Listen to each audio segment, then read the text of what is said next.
Asmodeus by Ginzberg. When Solomon in his wealth and prosperity grew unmindful of his God, and contrary to the injunctions laid down for kings in the Torah, multiplied wives unto himself, and craved the possession of many horses and much gold, the book of Deuteronomy stepped before God and said, Lo, O Lord of the world, Solomon is seeking to remove a yard from out of me. 80 For thou didst right. The king shall not multiply horses unto himself, nor shall he multiply wives to himself, neither shall he greatly multiply to himself silver and gold. But Solomon has acquired many horses, many wives, and much silver and gold. Hereupon God said, As thou livest, Solomon and 100 of his kind shall be annihilated, ere a single one of thy letters shall be obliterated. 81. The charge made against Solomon was soon followed by consequences. He had to pay heavily for his sins. It came about in this way. While Solomon was occupied with the temple, he had great difficulty in devising ways of fitting the stone from the quarry into the building, for the Torah explicitly prohibits the use of iron tools in erecting an altar. The scholars told him that Moses had used the shamir, 82, the stone that splits rocks, to engrave the names of the tribes on the precious stones of the ephod worn by the high priest. Solomon's demons could give him no information as to where the shamir could be found. They surmised, however, that Asmodeus, 83, king of demons, was in possession of the secret, and they told Solomon the name of the mountain on which Asmodeus dwelt, and described also his manner of life.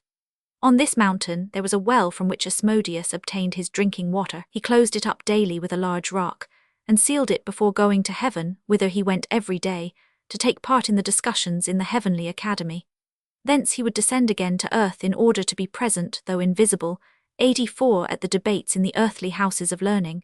Then, after investigating the seal on the well to ascertain if it had been tampered with, he drank of the water. Solomon sent his chief man, Benaiah the son of Jehoiada, to capture Asmodeus. For this purpose he provided him with a chain, the ring on which the name of God was engraved, a bundle of wool, and a skin of wine. Benaiah drew the water from the well through a hole bored from below, and after having stopped up the hole with the wool, he filled the well with wine from above. When Asmodeus descended from heaven, to his astonishment he found wine instead of water in the well, although everything seemed untouched. At first he would not drink of it, and cited the Bible verses that inveigh against wine, to inspire himself with moral courage. At length Asmodeus succumbed to his consuming thirst, and drank till his senses were overpowered, and he fell into a deep sleep. Benaiah, watching him from a tree, then came and drew the chain about Asmodeus' neck. The demon, on awakening, tried to free himself, but Benaiah called to him, The name of thy Lord is upon thee. Though Asmodeus now permitted himself to be led off unresistingly, he acted most peculiarly on the way to Solomon. He brushed against a palm tree and uprooted it. He knocked against a house and overturned it. And when, at the request of a poor woman, he was turned aside from her hut, he broke a bone. He asked with grim humor, Is it not written, A soft tongue breaketh the bone? A blind man going astray he set in the right path, and to a drunkard he did a similar kindness. He wept when a wedding party passed them, and laughed at a man who asked his shoemaker to make him shoes to last for 7 years, and at a magician who was publicly showing his skill. Having finally arrived at the end of the journey, Asmodeus, after several days of waiting, was led before Solomon, who questioned him about his strange conduct on the journey.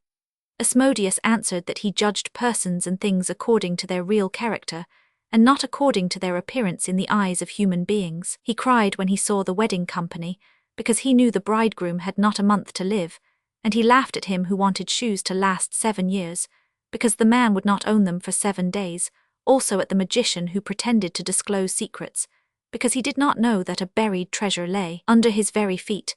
The blind man whom he set in the right path was one of the perfect pious, and he wanted to be kind to him. On the other hand, the drunkard to whom he did a similar kindness was known in heaven as a very wicked man, but he happened to have done a good deed once, and he was rewarded accordingly. Asmodeus told Solomon that the shamir was given by God to the angel of the sea, and that angel entrusted none with the shamir except the moor-hen, 85, which had taken an oath to watch the shamir carefully.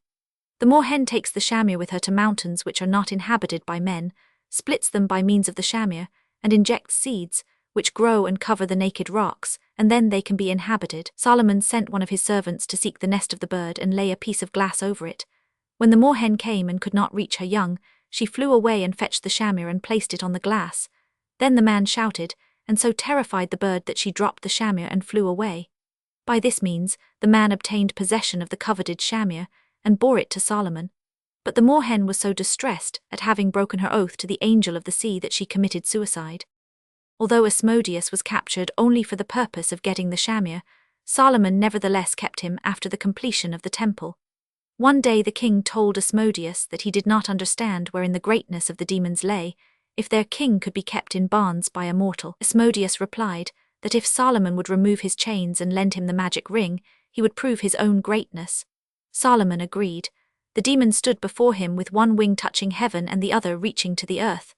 Snatching up Solomon, who had parted with his protecting ring, he flung him 400 parasangs away from Jerusalem, and then palmed himself off as the king.